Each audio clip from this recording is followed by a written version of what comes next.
तौसीफ साहब प्लेइंग 11 में रखना भी है मगर फिर वो उस पोजीशन पे खिलाना भी नहीं है। मगर एक चीज और जो बहुत इंपॉर्टेंट माइक हेसन ने अपनी प्रेस कॉन्फ्रेंस में कही, दैट वाज न्यूजीलैंड्स एक्सपोजर, जो कि इन द रीसेंट टाइम्स जिस तरह सब कॉन्टिनेंट में जो एक्सपोजर रहा है, माइक हेसन ने कहा न्यूजीलैंड का जिस तरह एक्सपोजर रहा है वो कभी कभार जो है वो साउथ एशियन टीम्स को चैलेंज कर देता है।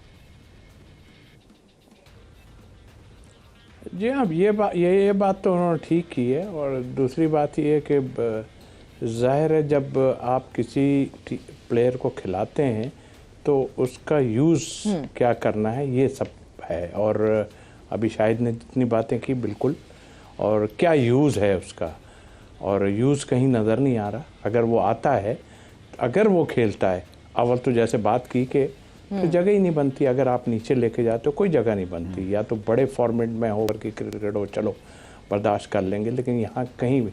अच्छा, दूसरी न्यूजीलैंड या जो भी टीम हो, ये फॉर्मेट जो है ना, ये किसी को भी कुछ कर सकता है। बट आप अगर उनकी 11 को देखें ना, ज़रूरी नहीं है वो जीतेंगे, हम इंशाल्लाह जीत जाएंगे, लेकिन उनकी 11 में आप अगर देखें ना, मोस्टली उनके पास ऑलराउंडर ज़्यादा हैं। और ऑलराउंडर भी ऐसे हैं जो नीचे जाके एक्सेलरेट करते हैं और वो रन्स बनाते हैं।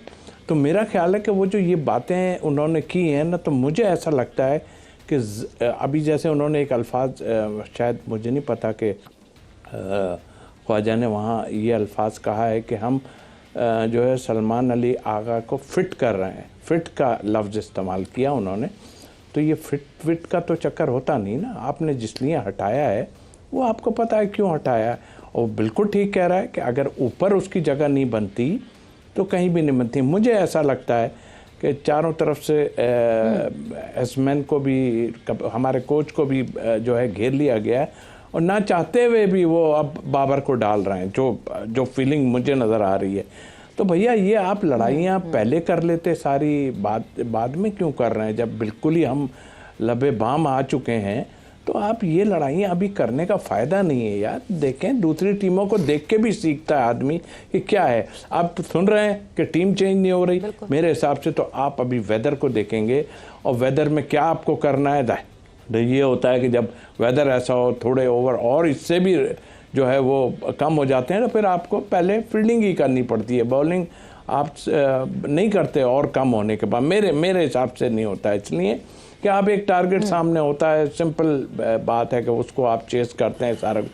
लेकिन 11 अगर चेंज नहीं कर रहे हैं तो ऐसा वेदर अगर है तो एक फास्ट बॉलर को ऐड करूंगा।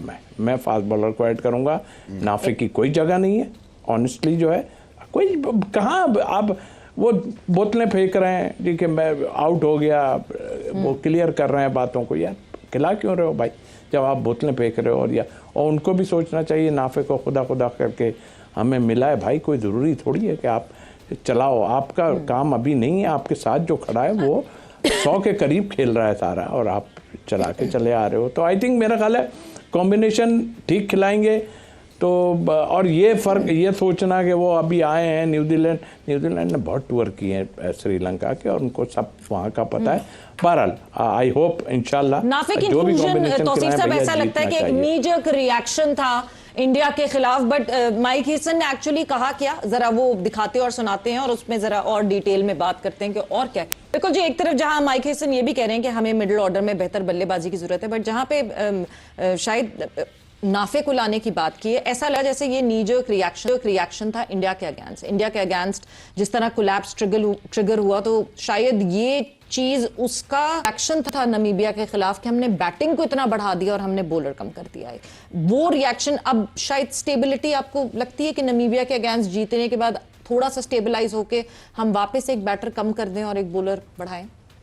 सवेरे जब आपने वीक होमवर्क होते हैं ना, जो लापरवाही से होमवर्क करते हैं ना, बस वैसी कि मैंने होमवर्क करके दिखा दिया, ठीक है ना, कोई होमवर्क नहीं था। यहाँ से ऑनेस्टली कोच का पता चलता है कि किस सोच का मालिक है। बहुत ही वीक कोच है जो कि डिसीजन नहीं ले सकता सिर्फ प्रेशर में आके, ठीक है ना। भाई आप जो राइट कॉम्बिनेशन है, आप उस राइट कॉम्बिनेशन को खिलाओ ना। आप किससे डर रहे हो मुझे ये बताओ? आप मीडिया से, सोशल मीडिया के ये देखते हो हर वक्त मोबाइल हाथ में होता है क्या? ओ भाई जो बेहतर कॉम्बिनेशन अगेंस्ट एनी ऑपोजिशन, आप अपने प्लान्स चेंज कर सकते हो। इंडिया ने अपनी एग्जांपल दिखा दी अगेंस्ट पाकिस्तान। बिल्कुल। तो इसी तरह आप जो थे वो उसको, उस लड़के को, फखर को खिला देते इंडिया के खिलाफ। रिकॉर्ड अच्छे हैं ना यार, हमने क्यों सीनियर्स को रखा? मतलब आप डिसीजन लेते हुए या तो घबरा रहे हो, या आप इस काबिल ही नहीं हो कि पाकिस्तान टीम की कोचिंग करो, या आप इस काबिल ही नहीं हो कि मुश्किल सिचुएशन में या मुश्किल बड़े इवेंट्स के अंदर टीम की क्या तैयारी की जाती है, किस प्लेयर को कहां पे यूटिलाइज किया जाता है। इसका मतलब वीक कैरेक्टर ही वीक है आपका, आप डिसीजन ही नहीं ले सकते यार। डिसीजन, वाकई एक डिसीजन की बात हो रही है कि आपको डिसीजन आप जब ही ले सकते हैं तौसीफ साहब जब आपको प्रॉपर पोटेंशियल पता हो अपने प्लेयर्स का। और अगर एक कोच को और कप्तान को पोटेंशियल ना पता हो, जिसकी एक बहुत बड़ी एग्जांपल हमारे सामने उस्मान तारिक की यूजेज है कि जिस तरह हम उस्मान तारिक को यूज कर रहे हैं, सेव करके यूज कर रहे हैं, इंस्टेड के उसको हम अटैकिंग बॉलर की तरह इस्तेमाल करें और जब जब विकेट निकालनी हो तब तब इस्तेमाल करें। तो इसका मतलब ये कि प्रॉपर यूटिलाइजेशन की समझ अभी तक माइक हेसन को नहीं हुई प्लेयर्स की, इतने अरसे से हैं अब तो टीम के साथ। होना चाहिए। दरअसल प्रेशर है कई चीज़ों में। उन्होंने अपना भी एक प्लेयर या दो प्लेयर रख लिए कि जी ये इसको बहुत अच्छा खेलता है, इसको होना है। उनकी एक थी उस्मान विकेट कीपर जो हैं उनके लिए, ठीक है वो खेलते हैं, मगर वो भी ऊपर के बैट्समैन हैं और इतनी आसानी से इंटरनेशनल क्रिकेट में कोई छक्के नहीं खा लेता। सम टाइम हो जाता है ऐसा। फिर उन्होंने अब नाफे को डाला है, दिल से नहीं डाला। मैं आपको सच बता रहा हूँ, वो दिल से नहीं डाला, लोगों के प्रेशर से डाला है कि आप पीछे कोई कुछ नहीं कर रहा। फिर एक कह रहे हैं कि जी बाबर खेलेगा और उसी नंबर पे खेलेगा। तो क्या प्रिपरेशन है आप मुझे बताइए। जैसे बात कर रहे हैं हम, क्या प्रिपरेशन है? कोई प्रिपरेशन नहीं है। इतना कुछ आप करने के बाद अब तो ज़बान खुश्क हो गई है आपसे बात करते हुए। वो कहते हैं जी बाहर बैठ के ये बातें करते हैं, बाहर बैठ के नहीं करते हम लोग उस सिचुएशन को देख के बात करते हैं। इतने सारे स्पिनर आप लेके चले आते हो, इतने सारे दुबई में जब स्पिनर की ज़रूरत होती है तो आपकी सिलेक्शन कमेटी वहाँ पे स्पिनर लेके नहीं जाती, कहते हैं नहीं दुनिया लेके आ रही है।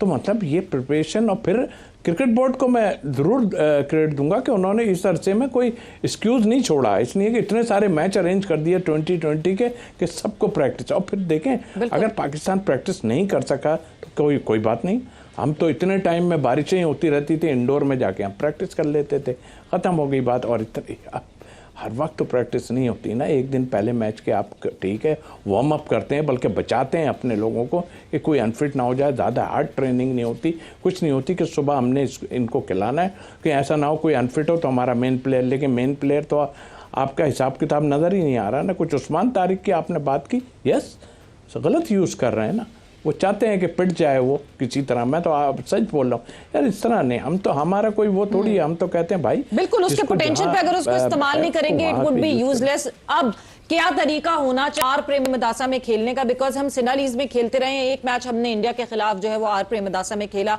और बाउंड्री पे हमारे प्लेयर्स जो हैं वो कैच आउट होते हुए चले गए बिकॉज बड़ी बड़ी बाउंड्रीज हैं। क्या तरीका डिफरेंट होना चाहिए सिनालीज के बजाय यहाँ आर प्रेमदासा में खेलने का?